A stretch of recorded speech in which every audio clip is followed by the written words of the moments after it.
xeyirli nəsillər ta ki 3-cü nəslə qədər.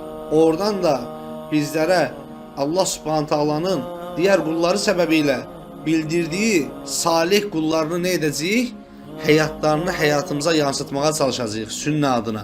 Qurtuluşa gedən yolda sabit qədəm olma adına, addımlaya bilmə adına, irəliləmə və arxamızda olan topluluğu da dartma adına elə insanların məşəqqətli həyatlarına, elə insanların itaət və ittiba içərisində olan həyatlarına baxacağıq ki, artıq bizim yolda rastlaşdığımız o itaətsizliklər, xurafatlar, nəfsi hökmlər, nəfsi ləfslər, insanın özünü qurtarmağa çalışması, insanın biraz da mənim cəmadıma mal daha çox girmə adına, girsin adına istifadə etdiyi belə deyək, yalanla, boşla dolu sözlərdən yan keçmə adına kimlərə baxacağıq?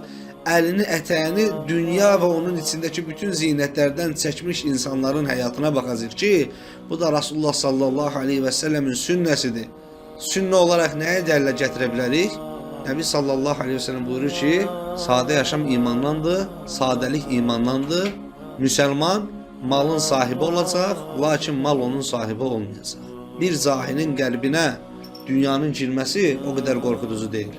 Amma bir müsəlmanın qəlbinə dünyanın girməsi fəlakətlərə səbəb ola bilər. Hansı ki o sevgi səbəbilə onun gözünə heç nə görsənməz. O qardaşlarına da zərər vurar, o dostlarına da zərər vurar, o ailəsinə də zərər vurar, sevdiklərinə də zərər vurar. Hər bir şeyə. Ona görə salihlər sünnə olaraq Allah Rasulunun o hədisini zikr etdikləri zaman ki, sadəlik imandandır, sadə yaşam imandandır dedikləri zaman və dalınca nə deyirlər?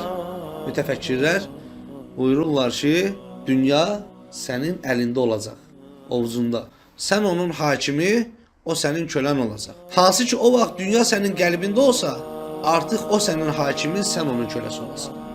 Və bu da qaçınılmazdır. Və bu da artıq sünnədən uzaqlaşmağın göstəricisidir.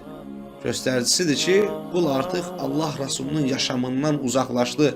Allah Subhanahu taala bizə nümunə verir axı sallallahu aleyhi və səlləmi göstərərək deyir ki, estağfirullah, laqad kana lakum fi rasulillahi uswatun hasana.